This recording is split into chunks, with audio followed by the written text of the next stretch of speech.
siyazi ukuthi kube nezinkinga kulezi indaba zama projects kanjeni uthola ukuthi ilist yayikade ikhona before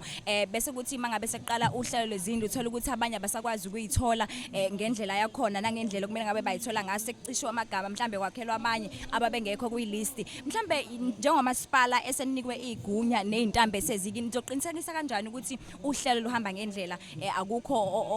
okucashwayo nokungabonakali kahle Inhlanhla enkulu nje ngakuveza ukuthi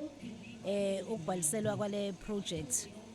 kwenzeke ngenyanga edlule lokho ke ama officials angaphakathi emkhandlweni kuwo umnyango wezindlu iwona ebehla enyuka ephansi phezulu esebenzisana nabantu okuyibona ama beneficiaries ale project so kuhambe kahle kakhulu ngoba ngiyakhumbula nje kwabhaliswa kuphakathi nezinsuku abantu basebekhala ngokuthi abanye bayasebenza babibikho phakathi nezinsuku sayisenza uhlelo ke lwange weekend ukuthi laba babekhala ukuthi bayasebenza phakathi nezinsuku bakwazi ukuthi babhalise sibeka okhethweni selusemome umhlanisho meya uvota phi kusasa noma kulezi insuku mhlambe kusuka kusasa kuya ngolesithathu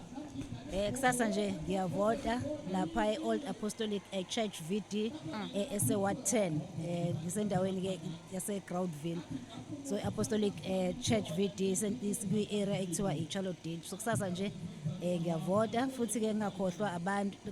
emakhaya abakubhalisela ukuvota ukuthi bonke abaphume bahambe ebeyovota ukuze siqhubeke sihulumeni silethe izinto ezinhle silethe intuthuko njengoba nje siletha namanje nasemva kokhetho futhi sizoqhubeka ngoba ziningi izinto noma inhlelo esinazo okuzothi abantu besinikeza ithuba ukuthi sibuye kuhulumeni sibuye kuhulumeni kwisifundazwe sibuye nakuhulumeni kazwelonke siqhubeke nalezo inhlelo siyalicela lelo thuba sibe sazi ukuthi khona la esenze khona amaphutha kodwa siyacela ukuthi sisamaphutha siwalungise siyimisele ukuthi silungise la esingenzanga khona kahle Mamnyaha asibonga kakhulu ukukhuluma nawe la emsazweni ngoma FM kwentokozo kakhulu